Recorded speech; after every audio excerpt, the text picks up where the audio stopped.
A new Gallup poll shows that America's opinion of Israeli Prime Minister Benjamin Netanyahu is sharply divided along party lines. The survey of attitudes towards various world leaders showed 64% of Republicans have a favorable view of Netanyahu, while only 17% of Democrats felt the same. Among independents, Netanyahu had a 30% approval rating. The Israeli premier has an overall approval rating of 37%, with 29% disapproving, and 13% having no opinion one way or the other, and 22% saying they have not heard of Netanyahu at all. Sorry that one made me giggle a little. But Deborah, how do you read these poll numbers?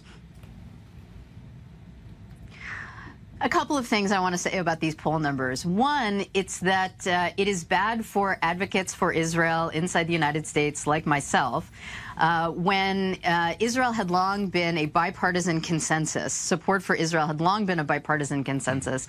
But because Netanyahu has clearly made it his business to side so clearly with the Republicans, and specifically with Trump in terms of getting involved in the 2016 election, the Iran deal, etc., we have a situation where not only Democrats, but also independents as well, disapprove of Netanyahu and are becoming increasingly critical of Israel. This is not a good thing for pro-Israel advocates in the U.S., and it's not a good thing for Israel. And as far as Mr. Yishai is concerned, I would just say, I think you should think very, very carefully about President Trump, who settlers and the right wing in Israel see as a miracle.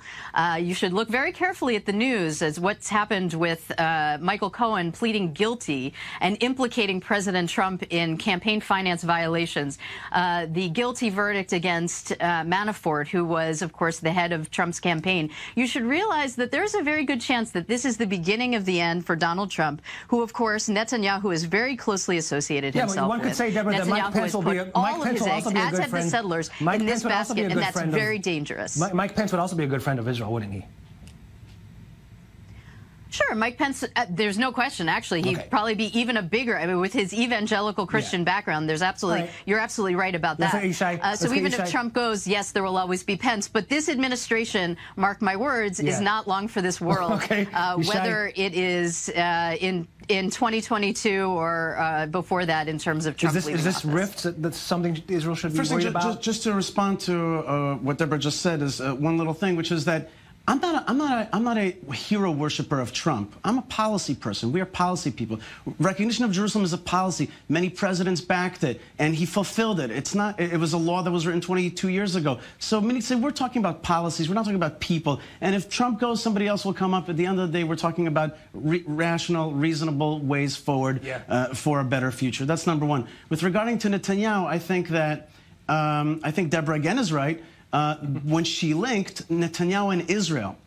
This is not really a referendum about Netanyahu. It's really about the fact that people in the Democratic Party on campus don't like what Israel is. They're rejecting the very idea of a national home for the Jewish people. Israel is a nation state for, you'll get your chance, don't worry.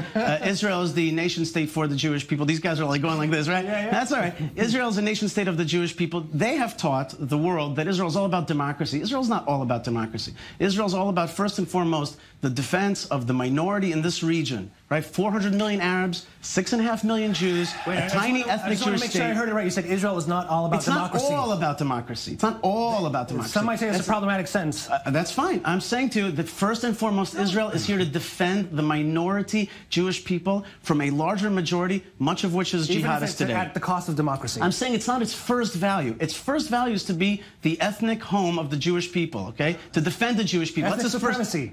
Not ethnic supremacy. A tiny little, like the majority of countries in the world. Hebron, the majority of countries in the world, like Italy, like Germany, like Poland, are ethnic countries. Where, because of a few hundred settlements like Yishai, thousands of Palestinians have pathways only for Palestinians where they're not allowed where the Jews are. All of their market is shut down because of his. But I want to ask you about the data. Maybe this poll is about, you know, Republicans just having a problem with the close ties that Netanyahu has with Trump, and not necessarily Netanyahu Democrats, himself. not Republicans. Yeah, you know, when I was living in D.C., Republicans referred to Prime Minister Netanyahu as our senator in Jerusalem.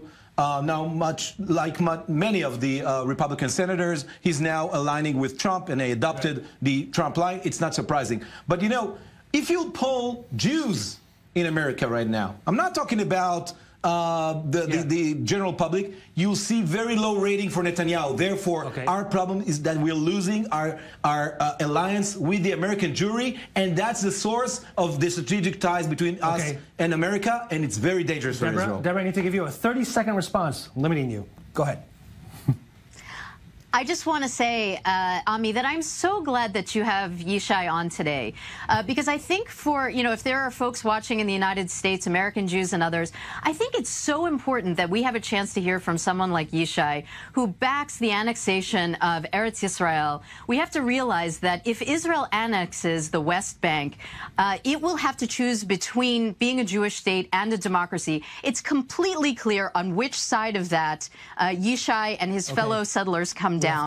And I think it's super important that we hear from someone who is as influential as he is within the current government. So thank you for having him on. Show the world what it means to cut out a part of our land, empower the jihad, and in a guise of liberalism, so that the difference is that I'm not a jihadist. If you don't know the difference, you've got a problem. Okay, I'm not going to have to explain to you because the world knows what the difference is, and we are not going to empower the people that want to destroy us. We're going to protect our Jewish state, and that's going to be a light to the world.